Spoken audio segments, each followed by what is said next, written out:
Hi everyone, it's Tracy here from Art Fibre Stitch. We're going to play today. I'm going to be looking at trees. I've grabbed some fabrics which I really like, especially this one.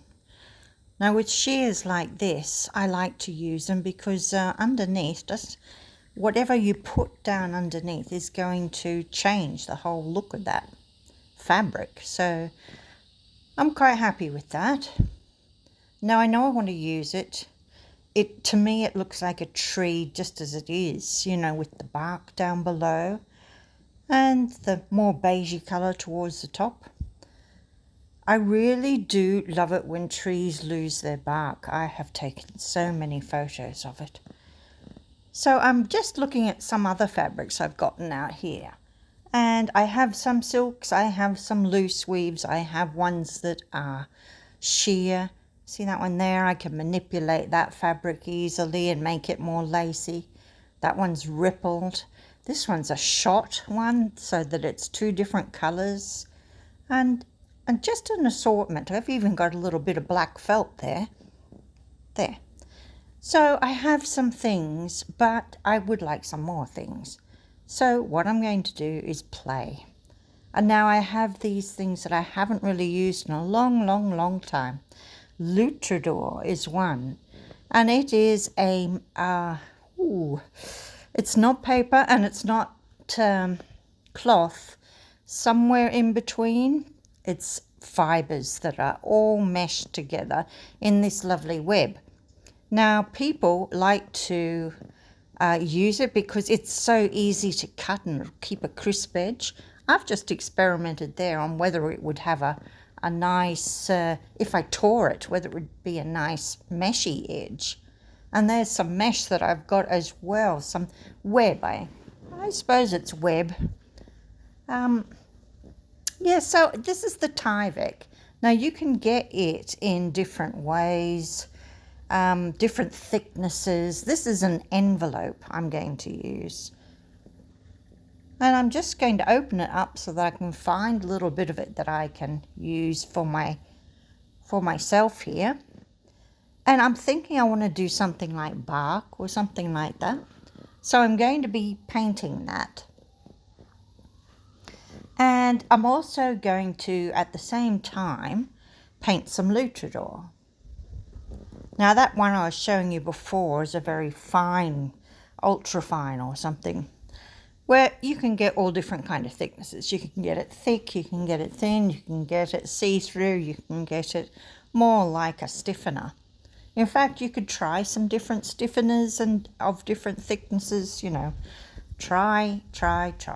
It's all about play. So I am going to play, and we'll just see what we end up with. I'm sure I'll use it somehow. So I've just here at my mum's house, I'm going to use a bit of greaseproof paper or baking paper. I'm going to put my Tyvek down and I'm going to go through her paints and see what she's got that I could use. Well, here's some just plain acrylics, and I'm going to try that here on the Tyvek. I'm wanting it quite thick. I'm wanting browny kind of tones. I don't mind a little bit of orangey red in there. I don't mind a little bit of green. But you can see sometimes I'm just mixing it there on the greaseproof paper. I'm mixing a little bit of white with it so that I'll have patches that aren't as dark and make more neutral colours. And I'm just blobbing it on here and there, and I'm not going to a lot of trouble to make it nice because I think it'll change later. The main thing is to get something down. So that's why we're going fast here. We're just showing you how with these different colours, let's have a little bit of dark there, that we can make something and not be sure what it's going to be, but because it's variegated, so to speak, it'll be something. It'll be something at the end, I'm sure. So there we are, and that's the one that I have for the Tyvek. Later on, I'll cut the bit that I have used away from the blank, and we'll do something further with it. But let's let it dry, and we're looking now at the Lutrador. And with this, I'm going to use those same paints to start with, waste not, want not. And I'm going to use much more water because this is fibrous. And I don't want it to block all those fibers up. I want to be able to see through it. So it's going to be a very watered down kind of look. Same colours.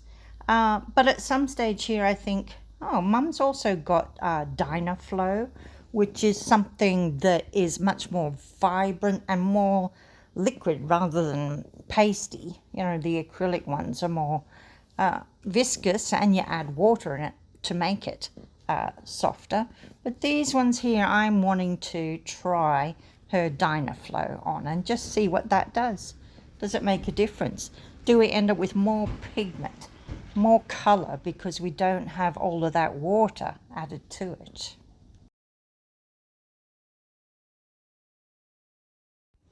Now I am using a little bit of water just because I want to blend it in a little bit. It is very bright yellow, isn't it? I think it will be a deeper colour. I'd really like to try my Intense blocks on this and see what they do. But I'm mixing some of those other colours in to just tone it down a little bit, and we'll see what happens. You know, I can always add more later if I don't like it. But experiment and play and see what we end up with. I don't even know what this is for. I just want to use it. It might be something I'll use in the leaves or something else, an overlay. See how I've got the really fine one on top of the medium one? I'm thinking, you know, it'll share the colour through. So I'm just adding water now, just a little bit, and a bit of white here, just to make that more like a lemon colour. One day I'll have to make something with a proper plan, but this goes well enough for me. I quite like the freedom of just playing and seeing what happens, using it as it is, finding a use for it. So I'm going to have these two different thicknesses of the Lutrador. I'm going to have that one that's green as well, that I have experimented with just tearing it rather than cutting it. And I've got my Tyvek. Well, I'm just giving it one last dab with some of the stuff I've got on my brush, and then I'm going to let it dry. I hope it turns out all right. It really is a little strange, especially that one. On these ones here, I decided to add in a little bit more, and because it is, see how it's drying much paler. So I decide to add in, there's that whitey colour, but I add in some orange and some of that lovely jade colour, and we'll just see what it does. But it's dry now. Well, I quite like it. It's really just the colours I was after. I've got some coppery colour there as well that's a little bit shiny, so that's nice. So I'm using the grease proof, and I am folding it so that it's both. It's covered below and above. And I'm on Mum's ironing board here, and let's hit it with the iron and see what happens. Tyvek can't handle the heat in a lovely way, and it tends to shrivel up a little bit or bubble or just do interesting things, and that's what I'm after, that randomness. And I want to make some bark for my tree. That's what I'm hoping anyway. So I'll give it a little hit and then a sneak peek and see if it's doing anything. It is starting to. See how it's rippling a bit? Just like bark does. Ooh. So a little bit more here with the iron. I'm thinking though, as I'm ironing it, I'm thinking, oh, it's going to stay pretty flat, isn't it? Because that's what I'm doing. I'm flattening it with the iron. Maybe not the best technique for putting heat on it, but I'll do a bit more and we'll see. See, oh, lovely, lovely pleats in it.